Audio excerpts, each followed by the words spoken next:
शेरंखेल तालुका अकोले येथील श्री बबन नारायण कासार यांच्या गोठ्यात रात्री अचानक बिबट्या घुसला आणि गोठ्याची कंपाऊंडची तार तोडून गोठ्याचा पाया उकरून त्यात ठेवलेल्या 5 शेळ्या आणि एका बोकडाचा बळी घेतला। यामुळे शेतकऱ्याला मोठ्या प्रमाणात आर्थिक नुकसान झाले आहे।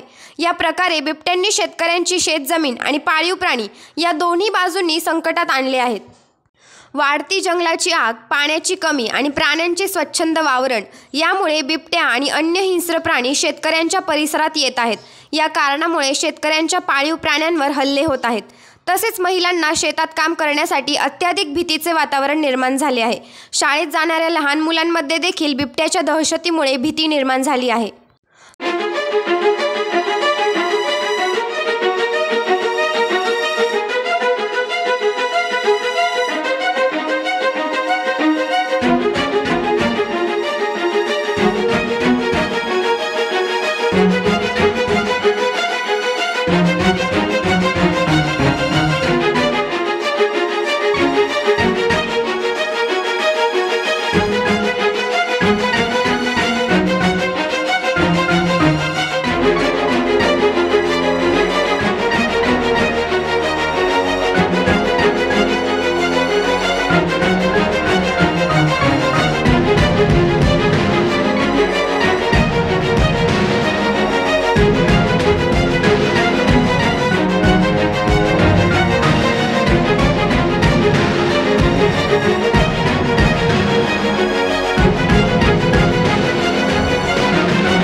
शेतकऱ्यांच्या झालेल्या नुकसानीची भरपाई करण्याची मागणी केली आहे।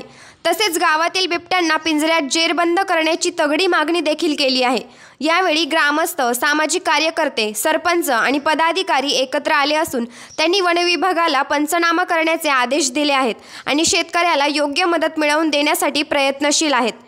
या घटनेतून शेतकऱ्यांच्या जीवनावर किती गंभीर संकट आले आहे हे स्पष्ट होत आहे। निसर्गाच्या कोपामुळे आणि हिंस्र प्राण्यांच्या हल्ल्यामुळे त्यांना होणाऱ्या आर्थिक आणि मानसिक तणावाची स्थिती लक्षात घेत वन विभागाने त्वरित उपाययोजना कराव्यात अशी ग्रामस्थांची अपेक्षा आहे।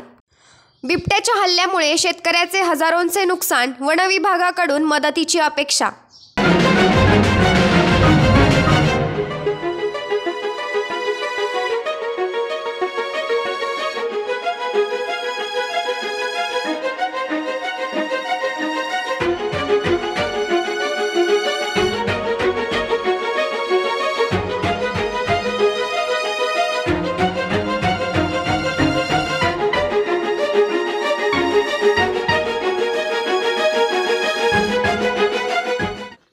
काल रात्रीच्या सुमारास 2:30-3च्या दरम्यान बिबट्यानं माझ्या गोठ्यामध्ये घुसून 4-5 शेळ्या आणि एक बोकड यांच्या नरडीचा घोट घेतला।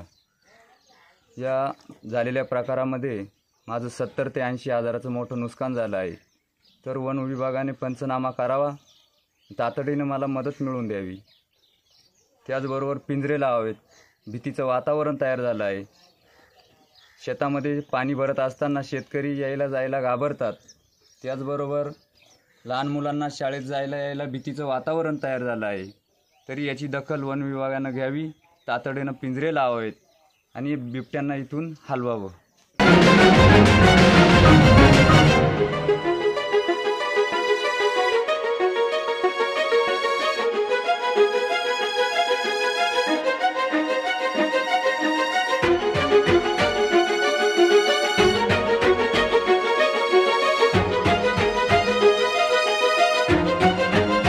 अकोले 9 न्यूजसाठी प्रतिनिधी संतोष कासार, शेरंखेल।